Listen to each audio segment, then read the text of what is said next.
One welcome to our channel. ఈ వీడియోలో మనం భౌతిక రసాయన శాస్త్రం 9వ తరగతి పాఠ్యపుస్తకంలోని మన చుట్టూ ఉన్న పదార్థం శుద్ధమైన పాఠానికి సంబంధించి మరికొన్ని ముఖ్యమైన అంశాలను చూద్దాం. సాధారణంగా మన నిత్య జీవితంలో విజాతీయ మిశ్రమాలను సాధారణ భౌతిక పద్ధతులైన ఏరివేయడం, జల్లెడ పట్టడం, వడపోయడం ద్వారా వాటి అనుఘటకాలుగా వేరు చేస్తాం.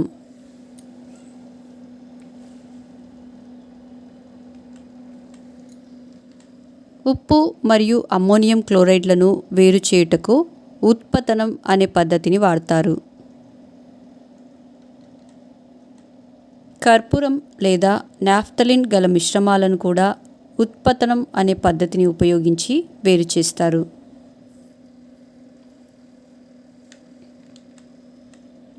ఇగిరే ధర్మాన్ని ఉపయోగించి సిరా మిశ్రమం నుండి దాని అనుఘటకాలను వేరు చేస్తాం. సిరాలో గల అనుఘటకాలను వేరు చేయడానికి క్రోమటోగ్రఫీ అనే ప్రక్రియను ఉపయోగిస్తాం.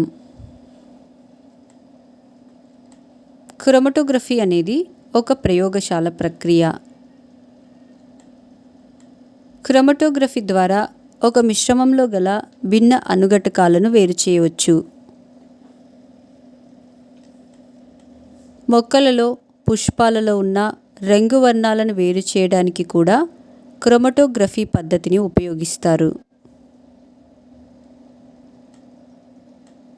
పదార్థాల రసాయన సంయోగాలను కనుగొనడానికి కూడా క్రోమటోగ్రఫీ పద్ధతిని ఉపయోగిస్తారు.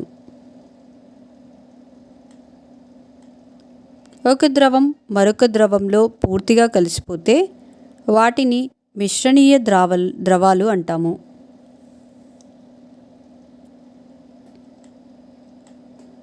ఆల్కహాల్ మిశ్రణీయ ద్రవానికి ఉదాహరణ.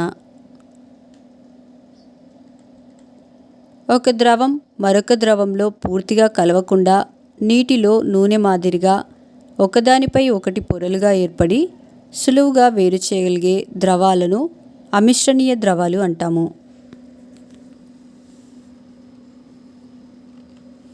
అమిశ్రణీయ ద్రవాలను సాంద్రతల ఆధారంగా వేరు చేయవచ్చు. నీటితో డీజిల్ కలిసినప్పుడు అమిశ్రణీయ ద్రవం ఏర్పడుతుంది. వర్షాకాలంలో డీజిల్ రోడ్డు పైన పడినప్పుడు నీటిపై డీజిల్ పలుచని ఫిల్మ్ వలె ఏర్పడుతుంది. ఈ పలుచని పొర పైన ప్రకాశవంతమైన కాంతి పడినప్పుడు వివిధ రంగులు ఏర్పడటం మనం గమనిస్తాం.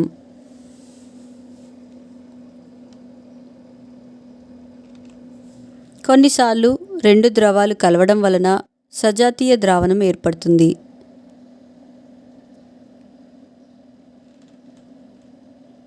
కొన్ని ద్రవాలు సులభంగా ఏ అనుపాతంలోనైనా పూర్తిగా కలిసిపోయే ధర్మాన్ని కలిగి ఉండటం వలన సజాతీయ ద్రావణాన్ని ఏర్పరుస్తాయి. దీనినే మిశ్రణీయత అంటాము.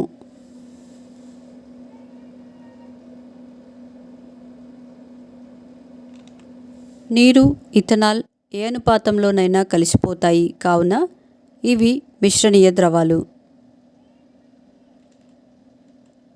ఎసిటోన్, నీరు కూడా మిశ్రణీయ ద్రవాలే. స్వేదన ప్రక్రియ ద్వారా ఎసిటోన్, నీటి మిశ్రమాన్ని వేరు చేయడంకు సంబంధించిన పటంను పరిశీలించండి.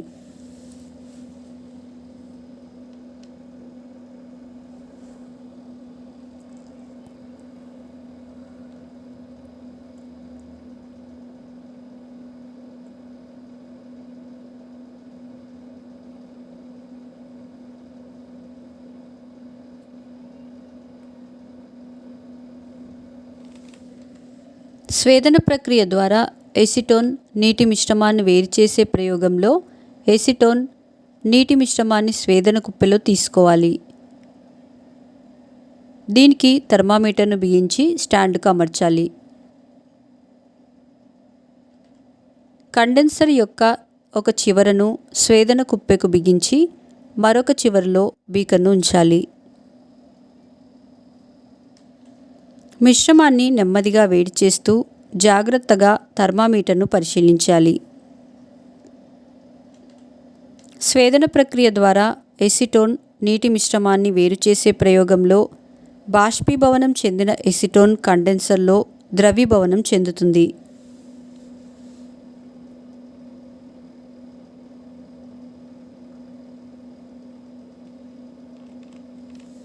ద్రవరూపంలో ఉన్న ఎసిటోన్ను కండెన్సర్ చివర ఉన్న బీకర్లో సేకరించవచ్చు. నీరు మాత్రం స్వేదన కుప్పెలోనే ఉండిపోతుంది. స్వేదన ప్రక్రియ ద్వారా ఎసిటోన్ నీటి మిశ్రమాన్ని వేరుచేసే ప్రయోగంలో బాష్పీభవనం చెందిన ఎసిటోన్ కండెన్సర్లో ద్రవీభవనం చెందుతుంది.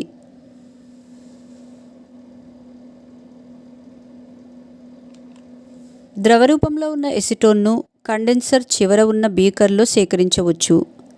నీరు మాత్రం స్వేదన కుప్పెలోనే ఉండిపోతుంది.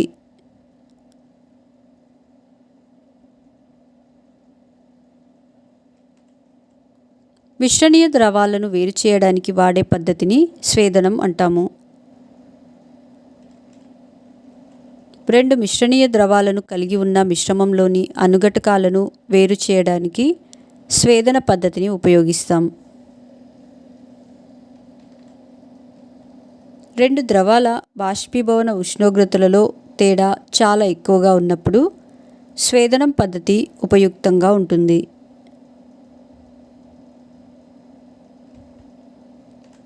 2 లేదా అంతకంటే ఎక్కువ మిశ్రణీయ ద్రవాల యొక్క బాష్పీభవన స్థానాలలో వ్యత్యాసం 25 డిగ్రీల సెంటీగ్రేడ్ కంటే తక్కువగా ఉండే ద్రవాలను వేరు చేయడానికి అంశిక స్వేదన ప్రక్రియను ఉపయోగిస్తాం.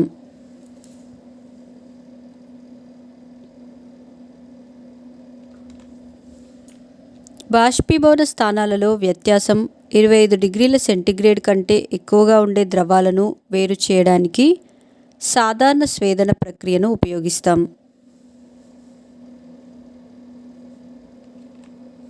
అంశిక స్వేదన ప్రక్రియకు సంబంధించిన పటాన్ని పరిశీలించండి.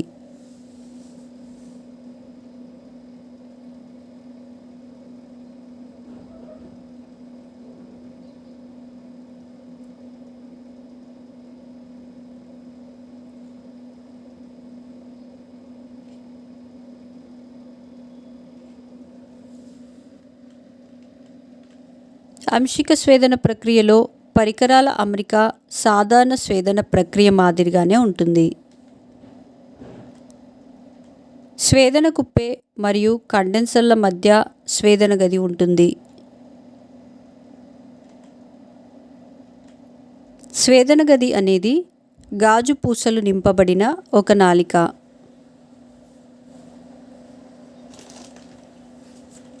బాష్పవాయువులు నిరంతరంగా చల్లబడడానికి, ఘనీభవించడానికి అవసరమైనంత ఉపరితల వైశాల్యాన్ని గాజు పూసలు కల్పిస్తాయి.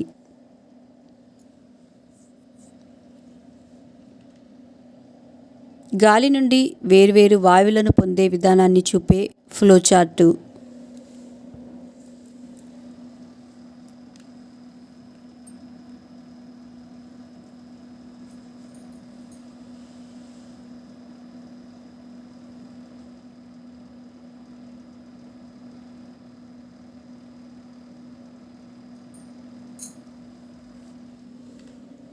గాలిలోని అనుఘటకాలను వేరు చేయడానికి సంబంధించిన పటాన్ని పరిశీలించుము.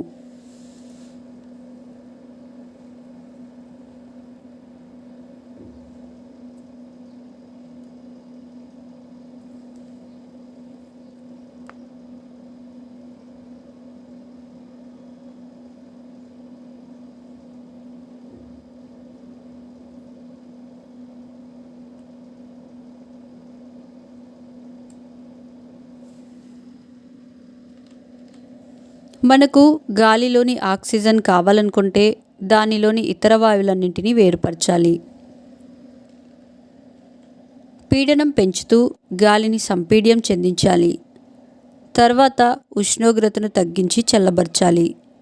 అప్పుడు గాలి చల్లబడి ద్రవరూపంలోనికి మారుతుంది.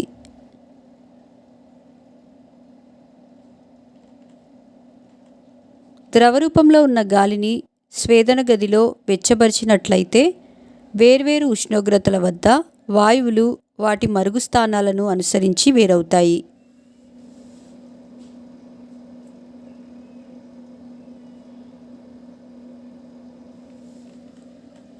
కొన్ని పదార్థాల నుండి వాటి అనుఘటకాలను ఏ భౌతిక ప్రక్రియతో కూడా వేరు చేయలేం.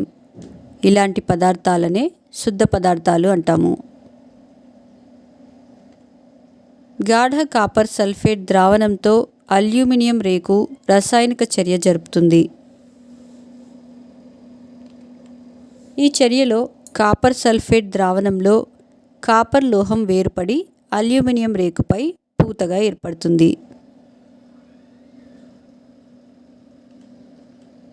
కాపర్ సల్ఫేట్ ద్రావణాన్ని ఒక మిశ్రమం అని చెప్పలేము. ఎందుకంటే మనం కాపర్ను సల్ఫర్ మరియు ఆక్సిజన్ల నుండి ఏ భౌతిక ప్రక్రియ ద్వారా కూడా వేరు చేయలేం. దీన్ని కేవలం రసాయనిక ప్రక్రియ ద్వారా మాత్రమే వేరు చేయగలం.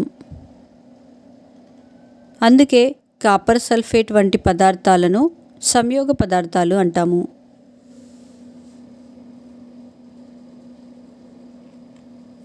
మిశ్రమాలు మరియు సంయోగ పదార్థాలకు మధ్య గల భేదాలు.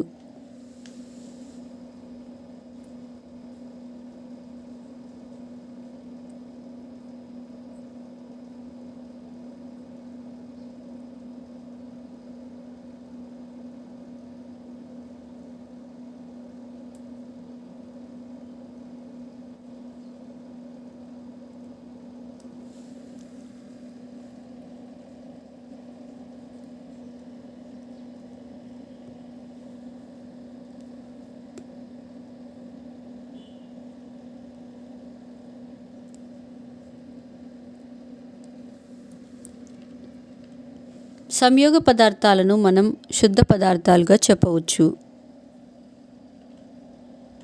వీటిని రసాయనిక చర్య ద్వారా మాత్రమే 2 లేదా అంతకన్నా ఎక్కువ అనుఘటకాలుగా విడగొట్టగలుగుతాం. శుద్ధ పదార్థాలు 2 రకాలు. అవి సంయోగ పదార్థాలు, మూలకాలు. మూలకాలను లోహాలు, అలోహాలు మరియు అర్ధలోహాలుగా విభజిస్తాం. నాగరికత ప్రారంభ దశ నుండి మూలకాల వినియోగం ఉండి ఇనుము, సీసం, రాగి మొదలగునవి నాగరికత అభివృద్ధికి ఎంతో తోడ్పడ్డాయి.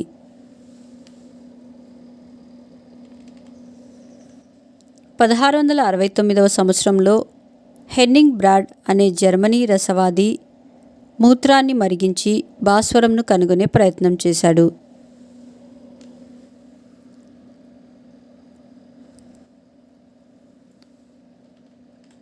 18వ శతాబ్దం చివరికి రసాయన శాస్త్రవేత్తలు కనుగొన్న నూతన శుద్ధి చేసే ప్రక్రియలు, మూలకాలను వేరుచేయు ప్రక్రియల వల్ల మూలకాలకు సంబంధించిన విజ్ఞానం అందుబాటులోకి వచ్చింది.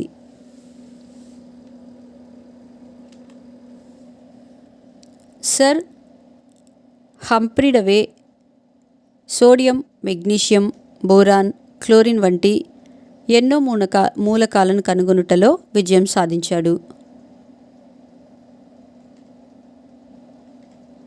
మూలకం అనే పదాన్ని మొదట రాబర్ట్ బాయిల్ ఉపయోగించాడు. లెవోయిజర్ మూలకానికి ఒక ఉపయుక్తమైన నిర్వచనాన్ని ఇచ్చాడు. మూలకం అనేది పదార్థం యొక్క మూలరూపం. ఇది రసాయన చర్యలలో మరికొన్ని కణాలుగా విడిపోదు అని లెవోయిజర్ నిర్వచించాడు. ఒక రసాయన చర్యలో ఏదైనా పదార్థం 2 లేదా అంతకంటే ఎక్కువ అనుఘటకాలుగా విడిపోతే ఆ పదార్థం తప్పకుండా సంయోగ పదార్థమే.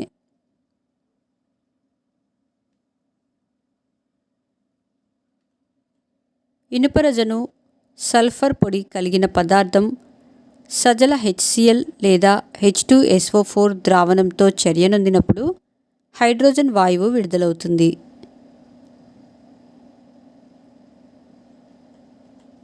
హైడ్రోజన్ వాయువు రంగు, వాసన లేని దహనశీల వాయువు. దీనిలో భౌతిక మార్పు జరిగింది. దీనిలో పొందిన పదార్థం 2 పదార్థాల మిశ్రమం. దీనిలోని అనుఘటకాలు సల్ఫర్, ఐరన్ మూలకాలు.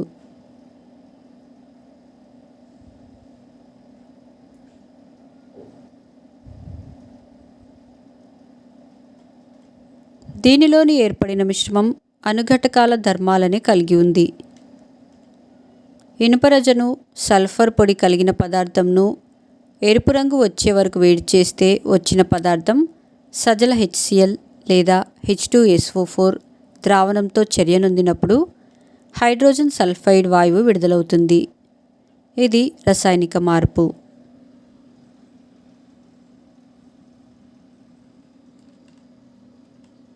హైడ్రోజన్ సల్ఫైడ్ వాయువు కుళ్ళిన కోడిగుడ్ల వాసనను కలిగి ఉంటుంది.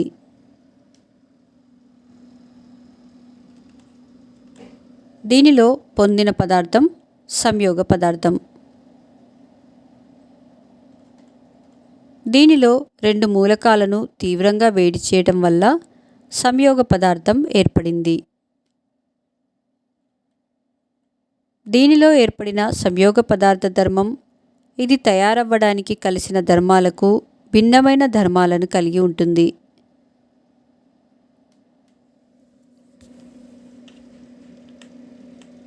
దీనిలో ఏర్పడిన సంయోగ పదార్థం రంగు అంతటా ఏకరీతిగా ఉంటుంది. దానిలో కణాల అమరిక కూడా ఏకరీతిగా ఉంటుంది.